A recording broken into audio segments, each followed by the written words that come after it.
श्याम भक्तों, अगर आप बाबा श्याम से प्रेम करते हैं तो एकादशी के बारे में आपको जरूर जानना चाहिए।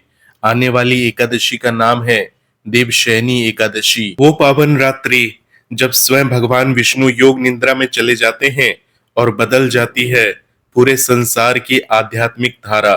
श्याम भक्तों, कल्पना कीजिए आषाढ़ मास की शुक्ल पक्ष की एकादशी का वो पावन प्रभात। मंदिरों की घंटियां गूंज रही है, शंखनाद से वातावरण दिव्य हो उठा है, भक्तों की आंखों में श्रद्धा है, हाथों में तुलसी दल है और हृदय में एक ही भावना। आज वो दिन है जब स्वयं सृष्टि के पालनहार भगवान श्री हरि विष्णु 4 महीनों के लिए योग निद्रा में प्रवेश करते हैं। श्याम भक्तों, यही कारण है कि इस एकादशी को देवशयनी एकादशी, हरिशयनी एकादशी और पद्मा एकादशी के नाम से जाना जाता है। कहा जाता है कि इस दिन किया गया व्रत जप तप दान और भगवान विष्णु का स्मरण मनुष्य के अनेक जन्मों के पापों का नाश कर देता है। इतना ही नहीं, इसी दिन से आरंभ होता है चातुर्मास, वो पवित्र काल जिसमें देवता विश्राम करते हैं और मनुष्य को अपने भीतर झांकने का अवसर मिलता है। श्याम भक्तों, अभी इस वीडियो के माध्यम से आप बाबा श्याम के दर्शन कर रहे हैं और इसी प्रकार से दर्शन करते हुए देवशयनी एकादशी की संपूर्ण जानकारी लीजिए। श्याम भक्तों, सनातन धर्म में वर्ष भर में आने वाली 24 एकादशियों का अपना अपना महत्व है, लेकिन देवशयनी एकादशी का स्थान अत्यंत विशेष माना गया है। शास्त्रों के अनुसार इस दिन भगवान विष्णु क्षीरसागर में शेषनाग की शैया पर विश्राम करने के लिए योग निद्रा में चले जाते हैं। यह निद्रा सामान्य नहीं होती, बल्कि योग माया की दिव्य अवस्था होती है, जिसमें वे संपूर्ण सृष्टि की व्यवस्था को अपनी दिव्य शक्ति से संचालित करते रहते हैं। इन 4 महीनों के दौरान सभी प्रकार के मांगलिक कार्य जैसे विवाह, मुंडन, जनेऊ आदि रोक दिए जाते हैं और पूरा ध्यान भक्ति तप और साधना पर केंद्रित किया जाता है तथा यही से पावन चातुर्मास की शुरुआत भी होती है। श्याम भक्तों, 4 महीने बाद कार्तिक शुक्ल एकादशी अर्थात देव उठनी एकादशी के दिन वे पुण्य जागते हैं। इसलिए देवशयनी से देव उठनी तक का समय अत्यंत पवित्र और तपस्या का काल माना जाता है। पुराणों में वर्णित कथा के अनुसार एक समय देवताओं और ऋषियों ने भगवान विष्णु से निवेदन किया कि वे निरंतर सृष्टि के पालन में लगे रहते हैं, अतः उन्हें भी विश्राम करना चाहिए। तब भगवान ने कहा कि वे वर्ष में 4 महीने योग निद्रा धारण करेंगे। इसी कारण आषाढ़ शुक्ल एकादशी से लेकर कार्तिक शुक्ल एकादशी तक वे क्षीरसागर में शेषनाग की सैया पर विश्राम करते हैं। इस अवधि को चातुर्मास कहा गया है। माना जाता है कि इस दौरान भगवान की विशेष कृपा उन भक्तों पर होती है जो संयम साधना और भक्ति का पालन करते हैं। देवशयनी एकादशी केवल एक व्रत नहीं है, बल्कि जीवन को अनुशासन, संयम और आत्म शुद्धि की दिशा में ले जाने का अवसर है। हमारे ऋषियों ने वर्षा ऋतु के इन 4 महीनों को आध्यात्मिक साधना के लिए सर्वश्रेष्ठ माना है, क्योंकि वर्षा के कारण यात्रा कठिन होती थी। इसलिए संत महात्मा एक स्थान पर रहकर सत्संग, कथा और तपस्या करते थे। इसी परंपरा ने आगे चलकर चातुर्मास का स्वरूप धारण किया। इस दिन प्रातः ब्रह्म मुहूर्त में उठकर स्नान करना चाहिए। यदि संभव हो तो किसी पवित्र नदी में स्नान भी करना चाहिए, अन्यथा घर पर ही गंगा जल मिलाकर स्नान करना चाहिए। इसके बाद स्वच्छ पीले या सफेद वस्त्र धारण करें और भगवान विष्णु की प्रतिमा या चित्र के समक्ष दीपक जलाकर पूजा प्रारंभ करें। श्याम भक्तों, भगवान को पीले पुष्प, तुलसी दल, चंदन, धूप, दीप, नवेद और पंचामृत अर्पित करें। विष्णु सहस्त्र नाम, गजेंद्र मोक्ष, श्रीमद् भागवत गीता का पाठ या ओम नमो भगवते वासुदेवाय मंत्र का जप अत्यंत शुभ माना जाता है। व्रत का संकल्प लेते समय यह भावना रखे कि यह व्रत केवल सांसारिक इच्छाओं की पूर्ति के लिए नहीं, बल्कि आत्म शुद्धि, भगवान की कृपा और धर्म पालन के लिए किया जा रहा है।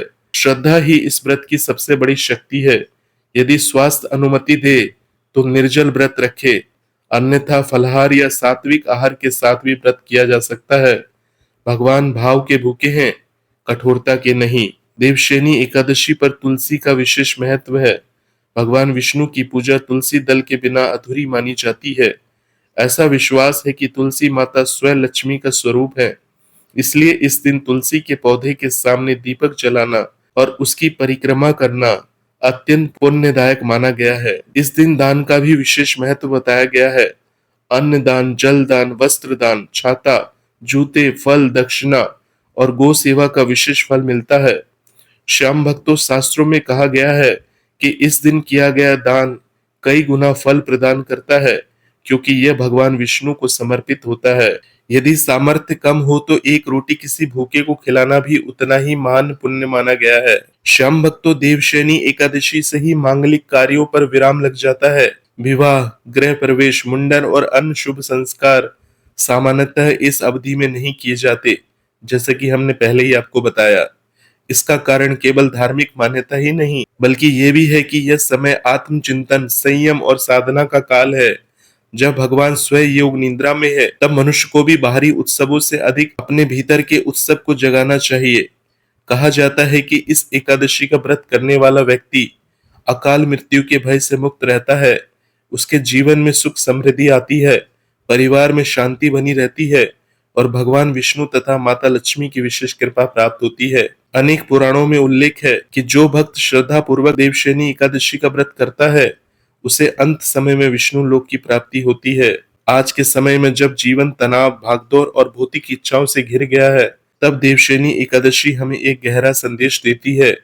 ये केवल भगवान के विश्राम का पर्व नहीं, बल्कि मनुष्य के मन को भी विश्राम देने का अवसर है। 4 महीनों तक यदि हम अपनी किसी एक बुरी आदत का त्याग कर दे, जैसे क्रोध, अहंकार, नशा, झूठ, चुगली या अपशब्द, तो यही सच्चा चातुर्मास्य होगा। यदि प्रतिदिन कुछ समय भगवान का स्मरण करे, गीता का एक अध्याय पढ़े, किसी जरूरतमंद की सहायता करे और अपने माता पिता का सम्मान करे, तो यही इस पर्व का वास्तविक पालन होगा। देवशयनी एकादशी का आध्यात्मिक संदेश अत्यंत गहरा है। भगवान हमें सिखाते हैं कि निरंतर कर्म करने के साथ साथ आत्मविश्वास भी आवश्यक है। जैसे शरीर को आराम चाहिए, वैसे ही मन और आत्मा को भी शांति चाहिए। योग निद्रा का अर्थ आलस्य नहीं, बल्कि भीतर की ऊर्जा को जागृत करना है। यही कारण है कि यह पर्व केवल पूजा तक सीमित नहीं है, बल्कि जीवन जीने की कला भी सिखाता है। श्याम भक्तों, इस दिन रात्रि में भगवान विष्णु का भजन, कीर्तन और जागरण करने का विशेष महत्व बताया गया है। जो भक्त पूरी रात हरिनाम का स्मरण करता है, उसके जीवन में आध्यात्मिक प्रकाश बढ़ता है। मंदिरों में विशेष झांकियां सजाई जाती हैं, भगवान को शेष शैया पर विराजमान किया जाता है और भक्त भाव विभोर होकर उनके दर्शन करते हैं। अंततः देवशयनी एकादशी हमें याद दिलाती है कि संसार की सबसे बड़ी शक्ति भक्ति है। धन, वैभव और प्रतिष्ठा जीवन को सुखी बना सकते हैं, लेकिन भगवान का स्मरण जीवन को सफल बना देता है। जब स्वयं भगवान 4 महीनों के लिए योग निद्रा में जाते हैं, तब वे मानो हमसे कहते हैं, अब तुम अपने भीतर जागो, अपने मन को पवित्र करो, अपने कर्मों को श्रेष्ठ बनाओ और अपने जीवन को धर्ममय बनाओ। तो आइए श्याम भक्तों, इस पावन देवशयनी एकादशी पर हम केवल व्रत ही न रखें, बल्कि अपने जीवन में एक नया संकल्प भी ले। सत्य बोलेंगे, धर्म का पालन करेंगे, किसी का दिल नहीं दुखाएंगे, माता पिता और गुरु का सम्मान करेंगे, जरूरतमंदों की सहायता करेंगे और प्रतिदिन भगवान श्री हरि विष्णु का स्मरण करेंगे।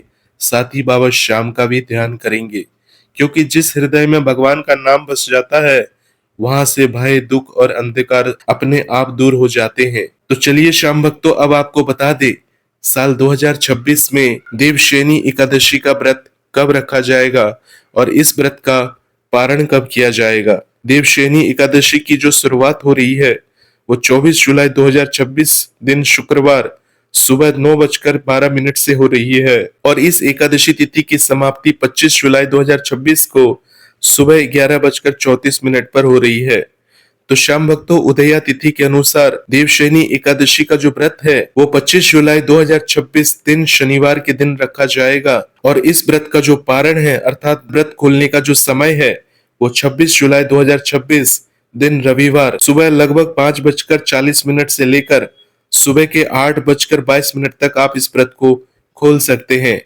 इस प्रकार से आप देवशयनी एकादशी का व्रत करें और भगवान विष्णु की और बाबा श्याम की कृपा की प्राप्ति करें। श्याम भक्तों, अगर आपने ये वीडियो शुरू से लेकर लास्ट तक देखा हो और बाबा श्याम के इस अलौकिक स्वरूप के दर्शन किए हो, तो आपका ये व्रत जरूर सफल होगा। बोलिए हारी के सहारे की जय, लख दातार की जय। जय श्री श्याम, जय श्री राधे।